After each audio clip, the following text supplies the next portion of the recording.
ओम श्री गणेशाय नमः। ओम श्री गणेशाय नमः। प्रिय बंधुओं, माताओं, बहनों,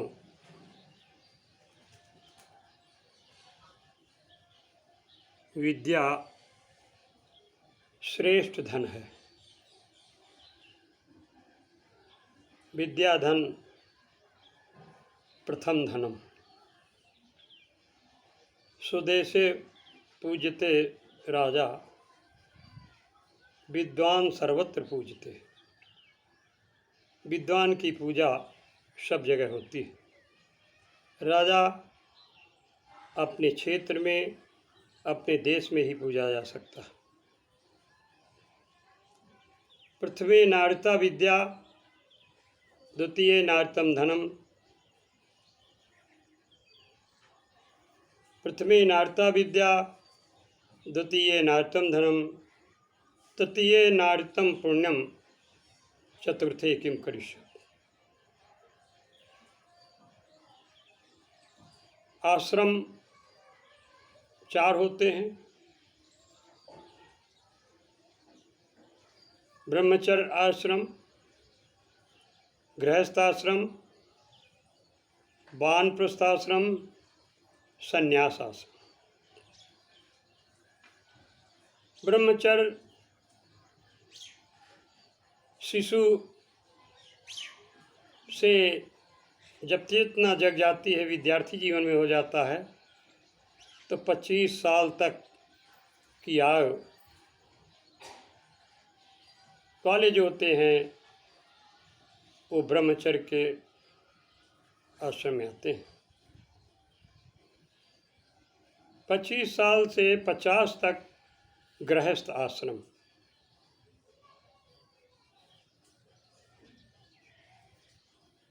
इस बीच में वैवाहिक संस्कार हो जाने से फिर अपने गृहस्थी के कार्यों में व्यस्त रहते हैं।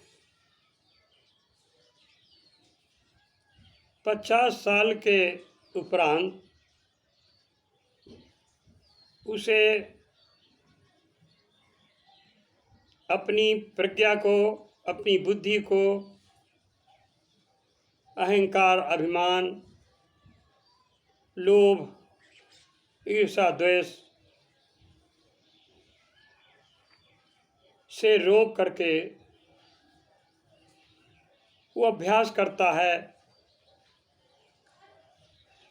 कि हमें अब अपना जीवन परमात्मा के लिए समर्पित कर देना है और अपनी आयु का लक्ष्य प्राप्त कर लेना। बंधुओं, इसीलिए कहा गया है कि वानप्रस्थ में शांति का मार्ग ढूंढना चाहिए, शांति से जीवन व्यतीत करना चाहिए। तमाम प्रकार के गृहस्थ, भवसागर, देश विदेश, सारी प्रकार की आपत्तियों को, मुसीबतों को, परेशानियों को नांगते हुए उन्हें हमें रोकना है। ये अभ्यास होता है। और जब 75 के बाद निकलते हैं तो उस समय तो अपनी सभी इच्छाओं को रोक करके परमात्मा में लीन हो जाते हैं, ध्यानस्थ हो जाते हैं, साधना करते हैं, तप करते हैं। फिर किसी प्रकार का मोह नहीं रह जाता, अपना पराया छूट जाता है और अपनी आयु का निर्वाह आसानी से हो जाता है। आज के भवसागर में मनुष्य लोभ लिप्सा में पड़ा हुआ है, उसकी आयु भी कम होती चली जा रही है। देखा जा रहा है छोटी ही आयु में वो चल देते हैं। धन कुछ है, सब कुछ है, खाद्य पदार्थ सब कुछ है, लेकिन नहीं, अपनी आयु नहीं संभल पाती। इसीलिए मैं चेतना युक्त आदेश नहीं देता, संदेश देता हूँ कि हे प्रभु, आप सब लोग कल्याणकारे रता, कल्याणकार में रत रहें और योगासन इतना प्रिय सृष्टि से लेकर के चलता रहा है और योगासन से अपने जीवन को स्वस्थ रख करके ऋषि मुनि हजारों वर्ष अपनी आयु को लांग है। और उन्हीं लोगों ने इस सृष्टि से लेकर के सारी खोज किया है, आध्यात्मिक चिंतन किया है, नवग्रहों को चिंतन किया। तमाम प्रकार के चिंतन करने के बाद उन्होंने उपदेश दिया। उपदेशात्मक साहित्य बना, ज्योतिष बनी, आदि आदि तैयार होने के बाद भावी पीढ़ी के लिए एक रास्ता निकल गया और उनकी नकल करते करते आज क्रियात्मक विज्ञान जो बढ़ गया है उसके द्वारा दृष्टिगोचर हो रहा है कि इतनी जल्दी से भारत स्वतंत्र होने के बाद विकास हुआ, बिजली आई, सिंचन के काम होने लगे, कृषि का कार्य होने लगा। आज बिजली के द्वारा सारे विकास कार्य हो रहे हैं क्योंकि पावर मिलने लगा। पावर से ही सब कुछ होता है। अगर पावर नहीं है तो कुछ नहीं हो सकता। इसलिए हेल्थ इज़ वेल्थ, स्वास्थ्य ही जीवन है। स्वस्थ रहना ही वो शक्ति है, वो बिजली है। आज मैं इतनी बड़ी आयु में चेतना देता रहता हूँ, निवेदन करता रहता हूँ, लेकिन एकाकी जीवन व्यतीत करने पर किसी तरफ से कोई संदेश मैत्री भाव का नहीं मिल पा रहा। और तमाम लोगों के द्वारा कहा जा रहा है, बाबा आप तो इतना आगे बढ़ गए, रामदेव से भी आगे बढ़ रहे हैं, सब कुछ है, आपको पहचानने वाला कोई नहीं है। मैंने कहा नहीं, मैं उनको क्यों पहचानवाऊँ? मैं तो योगा को पहचानता हूँ, मैं अपने को नहीं पहचानता। मैं स्वस्थ हूँ तो योगासन, प्राणायाम आदि आदि के द्वारा। आज मैं भ्रामरी प्राणायाम पहले आपके समक्ष प्रस्तुत करता हूँ। ये तर्जनी, इन्हीं तर्जनियों को कान में डाल लिया जाता है इस तरह से, और भ्रमर, भ्रमर भौरा को कहते हैं। उसकी गुनगुनाहट होती है, उसकी आवाज़ में गुनगुनाहट है। उसी तरह की आवाज़ निकलेगी और इतनी देर तक उस आवाज़ को करते रहेंगे कि अंदर की प्राणवायु अंदर ही बनी रहे, और जब ये बंद हो तो अंदर की दुर्गंध या कार्बन डाइऑक्साइड बाहर निकल जाए। देखिए, अभ्यास ये है।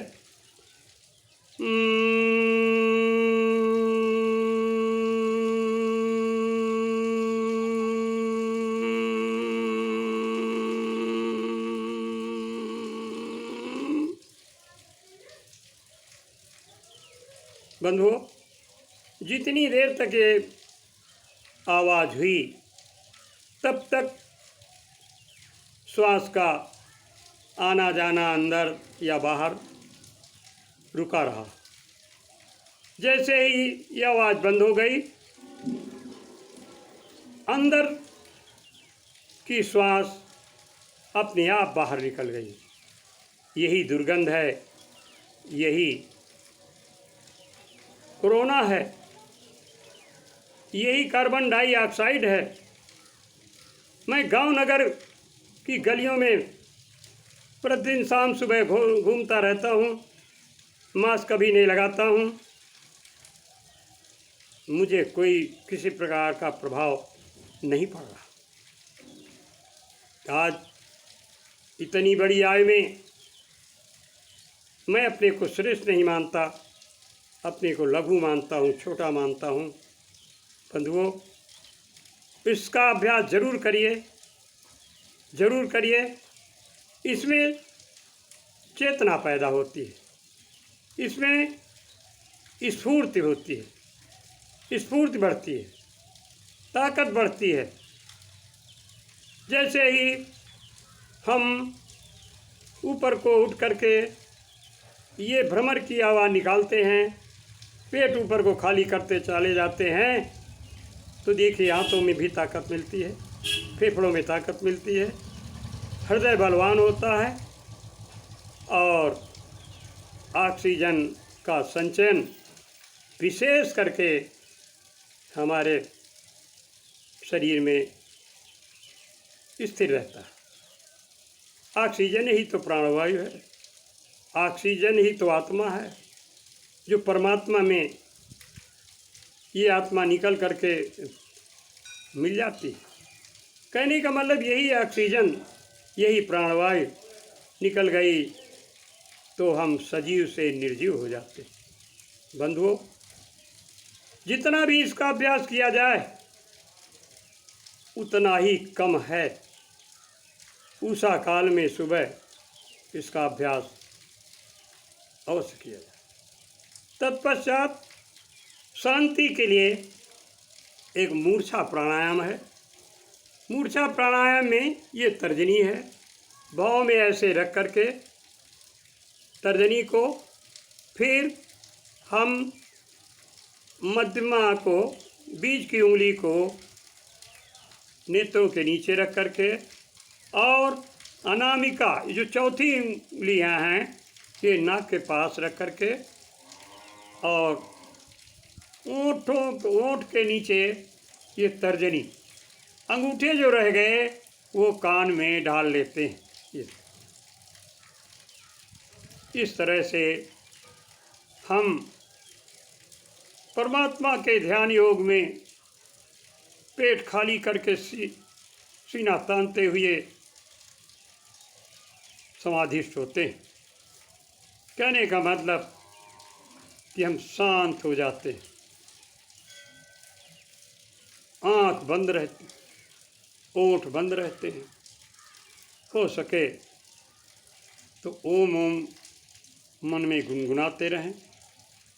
1 ओम, 2 ओम, 3 ओम चुपचाप गुनते हुए 101 ओम तक बैठे रहें।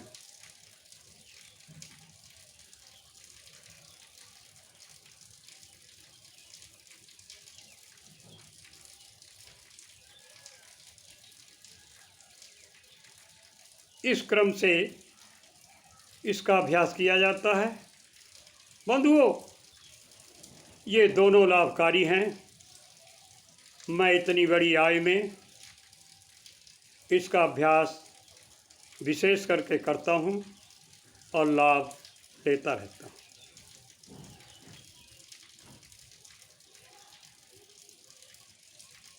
ओम अस्तो माँ सद्गमय। हे भगवान, हमें असत से सत की ओर ले चलो। अस्तो माँ सद्गमय, तमसो माँ ज्योतिर्गमय। तम अंधकार, अज्ञान, अविद्या, इससे हटा करके तमसो माँ ज्योतिर्गमय, ज्योत के तरफ ले चाहिए। ज्ञान की तरफ ले जाइए, सत्कर्म की तरफ ले जाइए। हे भगवान, मेरी यही प्रार्थना प्रतिदिन होती है, इसे अवश्य स्वीकार करें। इसलिए मैं जितने भी वीडियो, हजारों वीडियो इस तरह के बनाते रहता हूँ, इस श्लोक को कभी नहीं छोड़ता। अस्तो माँ सद्गमय तमसो माँ ज्योतिर्गमय मृत्योर्मा अमृतम है, मृत्यु से अमृत की ओर ले चलो। हे भगवान, कहने का मतलब है कि मृत्यु को तो नहीं जीता जा सकता, परंतु स्वस्थ शरीर हो करके हमारी श्वास जब निकले तो हम अमृत की तरफ जाएं। इसलिए इसका ये उच्चारण होता है, मृत्योर्मा अमृतम। मृत्यु में नहीं, अमृत में हमको ले चलिए, अमर की तरफ ले चलिए। ओम इति।